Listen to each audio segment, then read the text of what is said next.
짜요.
Kaya siya ko yung mga na matilago liba, kaya kumenda ba sa liba ko di, wala ko rin yung hindi liba, kaya kumenda na ba, lamay.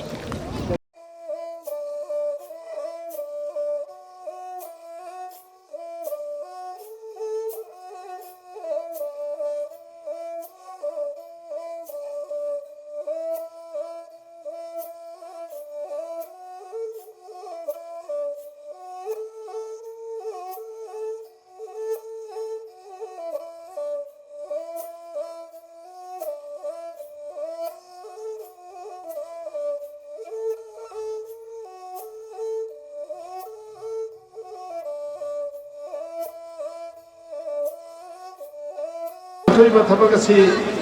ꯑꯩꯈꯣꯏꯒꯤ ꯇꯔꯥꯏꯅ ꯑꯩꯈꯣꯏꯒꯤ ꯀꯨꯝꯍꯩ ꯑꯃꯈꯛꯀꯤ ꯑꯣꯏꯅ ꯇꯧꯕ ꯅꯠꯇꯦ ꯍꯥꯏꯔꯤꯕ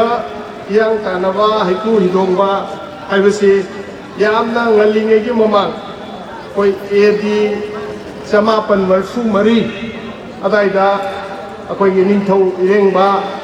ꯃꯍꯥꯔꯥꯖꯅ ꯃꯥꯒꯤ ꯍꯥꯛꯇꯛꯇꯒꯤ ꯍꯧꯗꯣꯛꯑꯝꯕꯅꯤ aduga makha tarakpada 1779 adaidagi akoigi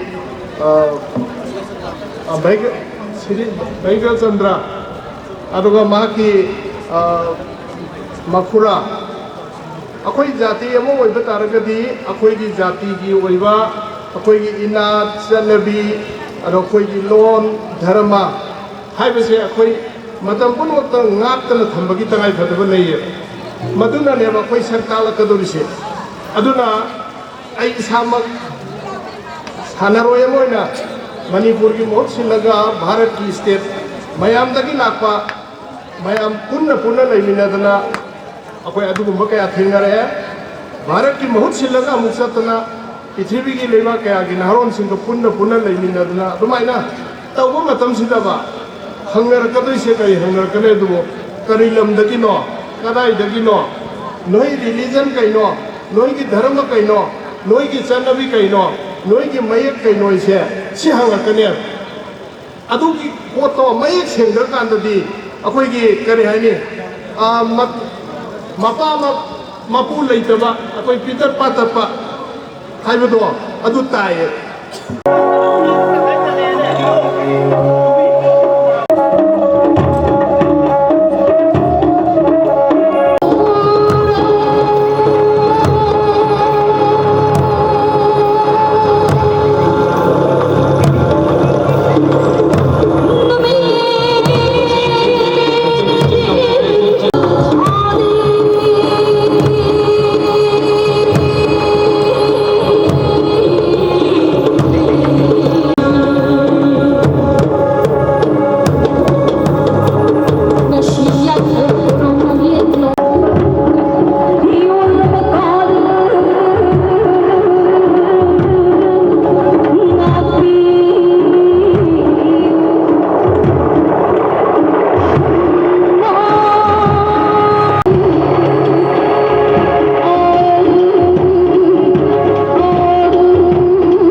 Jingmi sigi oba challenge chingna thong yabal lakpe ki bani hai bi jingmi ki ke mai ke dige haninga ita thagat ta photo chari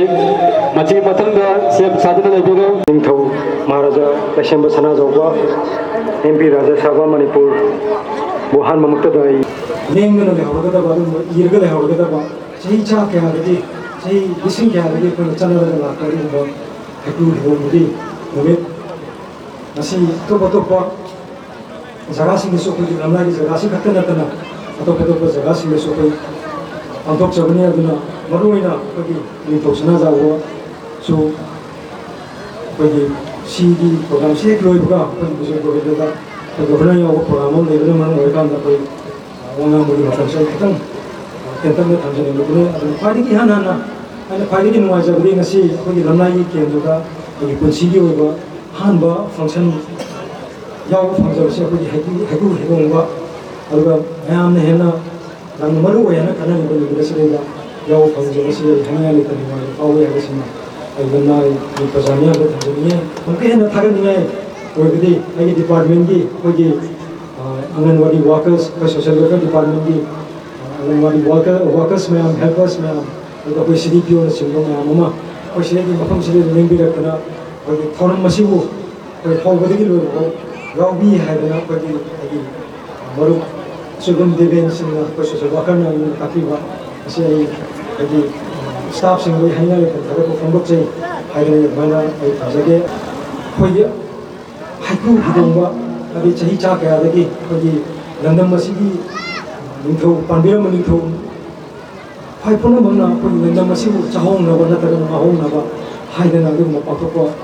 kalau mau makan pagi ini agak maruina ko sidi asigumba thormasi tangai bo phadana ko gi tumni mioi khudimangna singbo thormasi bo phadana ko panthok pasi ko ningsangba siyang tangai phadana dai haidai mana thanjani aduna ko tumni orakadoriba ko virol singna singbo thormasi bo pun thobat bidana ko gi hena pungphaba hena mating magul leina panthok na khona bada ko asu mating pangbiu haiba singso Bahwa Tanzania adalah masih bagi aku hidup bagi tahun masih paling ini na makung phaba oi hai basi masih pilih bamia masih sakini aduna amkan na aku matung tarakwa kanu dasu bagi tahun dasu mayam dari ba Manipur praja mayam ona magna kopi ra kana sing ba amatang na ba bagi Manipur di tahun masih bu dan pun na saru ya biu hai basi na na da tani da thagat ta photo chari loina masih torong masih Loina na hojik show bodo lepi gada bani pe thamjale mathok thamjale yoga ini to pe lepi gada bani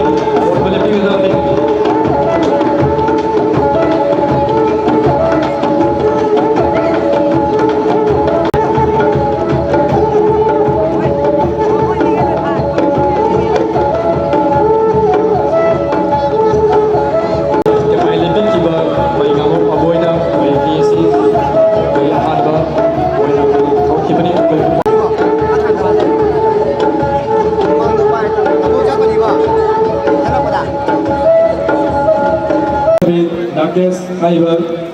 Timpanani sih itu film nomor musim jadi Manipur ki apa nipa lak suba aku hidung ba sigumba aku hidung ba ki hidada ba orang masigi hidung ba kasi degi sahi lising hela ba dumba orang mamani masih lagi orang ni aduna karamaina aku hidung ba se aku di hawa kige hai lagi ai tiap ba ai mai wari yang kup traga sumasa matang pajage matam maduda ekoi leibak sida yamna sathiba adugumba unja ya tam bahai gadra ekoi lai gi masak wa yamna phataba adugumba ekoi lai anikhan maming se ekoi hero naron hai badugumba lai anikhan pol ki hai masina leibak se kham thengna awaba piraba mage da makon amangata aduga mihat mipun asuma awaba se talaba matam sida leibak si kari tawgadabano hai se khangak matam sida ekoi akhang ai singa matam dugi leramba akhang ai sing mai tum singa ekoi leibaw ama kakpi madudi kari no haba matam da leibak nu thau sida sumaina Hirot narot sina lebas na awa pili base kuhan ke hari kadi nabudo pakang babu eko di hiang takta bukalaga eko di hiang tanah halu maduda layu ba tholum singa do pango do kadi makon pili ba wana kuno mo se kokani hari kadi ba thaja ba mo ka pi ke badagi hari ba eko di hidu hidu baga mari le na ba yang tanah base sa e yamba eno su pandira me lamlagi ego honorable MLA su pandira me masih ining thau adu gumba ko ji ireng ba sala hakak se masidagi ko ji yang tana masih hodi ireng bagi matam se horaga ining thau maram ba chaurangna ko ji ining thau maram bana palam se sok lisingam gasani humra ni pan degana lisingam sohum sumna ani sibaw ge marakta palam ba ining thau ani si ge marak se fazana eko hidu hidrom ke tholom se eko ye nat ki website na bida kana gumba atop lining lai songi kari gumba yesan ba hapsan ba alat yaudana lamdam sigi aseng ba inat ki pot ta hidu hidrom ke tholom se pangthomi aduga masidagi di amu eko ye tholom se matam khara lepure sang lepure matung sida ngasai eko ye ining thau Bhaigachandra Maharaj se lae ining Bhaigachandra Maharaj se 1759 degina 1761 mau ahan niyo na pali adigi amuk 1763 degina 1798 thosi amuk ani sugo na pali ang akon bagi pan se sige matam sida ko 1779 se masidagi amuk masai chaurang na sahi chahum chamri umma lepura ba ko ji haiku hido se amuk kaidog me hado matam na se magi matul ibu haiba tare ko ji nongkok leiri komba haidar khanglariba Bhaigachandra Maharaj gi adu magi matul ibu se masiga tanaraga amu hana ko ji heku hidong ko lepu base ino no ba masak amadamu ko heku hidong ko hawdoraki madu dadi kal maina tawre halo matamda ko ji hanage ko gi lejara ba ipai ku chana biduga nauna lakwa ko ji hindu dharam gi oba adu ba po singsi ani se yam phajana tasan khonjar laga amat to helaga ko ji heku hidong base masidagi hawgi bani aduna chorok ko wali se masini madudagi hawlopoduna ko ngasi phawba sagong malgi adu ba ko thangaba haga khanariba sagong malgi thangaba se moirang nei ma thangaba kawi sige thangaba se da ngasi phawba chorana sahi chani chahum se ai bo matam se ngasi phawba lepa kang ko nei kan chathar iban aduna hawlom si chathar ko gi yam si basi kai haiba matam da masi ai ko ji langbal haiba tha se ai ko ji meite gi langbal ba tha se taruk suba tha ne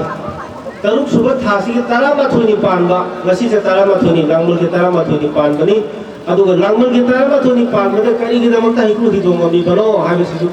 mayam khambira ba halama si yawang gani adu khambira da ba su yawang gani aduna kari gi ha ga di ngasi langbal ge tara ma thoni pan ba no se ko meite gi ko je thasat ta ko jadi lunar calendar chapkani lai litin gi thabak to bose base sahi si ge chap chaba tang khai ne base ko janan saji bung no pa ma de hol ko sahi do ngasi langbal ge tara ma thoni pan base ngasi sahi tang khai chap chana sura ba du lo amane sigi no mistani ko heku ri do boi thon pang to base adu dage heku pareng na toiga na ko ji adu gumba sahi do adu gumba kum do ko ji bahi marong chom na pan ba oye na thajane phau charong la thoiga na phau cha thok phei na thajane aduna samna hajara bana sigi haiku do muge tholom se kari gi damak to pang bono haragadi lai yoi ba du ga chana kalom mayam do yawlaga leiba ki chawhong na ba ngau hong na ba awa na puna makong na ba aina thaja jeng ngasi maksud ngasi gi tholom se pangthok pada gi ko gi lomi singna ngasa haiba ko labuk sungde sing le ta awa ba se su choi choi dana kaibung se ma ko dai ising bibi ga dana hai thaja ba soi mayam do khanje yang kana ba haiku dong hai ba se ko matam khara sida dure matam khara sunga khaki ko gi sagong malgi du ba moyang lai ma pas to ba ta te da tolom de adu ba hogi te mapam ko di matam sigi ko ju wahan dok se dol ka pangthol ko se base seng hai ga di ko cultural revivalism ni ipai pu thambi nam ba bhaja ba adu yang kana ba gi macha da do ano ba mirol de ko uhan na ne da lo bo yai adu amuk shu masina kari tai ko ipai pu sing se matam ma da ising gi laming after ne ko da hinjera mi base isingi lambida chalaga ikoi hingami isingi lambida ikoi karbar tawami isingi lambida ikoi lamamga lamu phaunarami isingi lambida ikoi lam tawami aduna ikoi se kangphalda urak barakta ikoi singdoi bada natara ikoi gi nupi su nupa su angang su al su punamak se isingda su ikoi puroi balai haibaduni kanaguma jati le isingda tar yam siganga iroi ba hitaba ado ikoi meitei dinate ikoi di ising dasu kangphal dasu uthak dasu punamak ta ikoi gi haising bado masin ule haibo dasu to maina ta I wa hiang hidel aniga adu ba ikoi gi tanahi sumaina ikoi si tanahi kawi ikoi gi res kamu ba bot se masigi ikoi gi ani maga adu ai mathangi sahi se nangna ba hali ba hi se kitang phibam soi hi se samja laga mathangi sahi da yaraga di ai madu gi hi do ai mayam da sida tanana ba ai keno tawjage mayamda sinajage hi si kitang chawgi yengma nuai basu lai ai hiroi yamba hi horopagi magi movement phajaba aduna masina kelawi ha matam da khoi anoba isa isu singda khoi hiang tarabagi phajaba do khoi mangura bado tam hapakan ha wakal sai paujai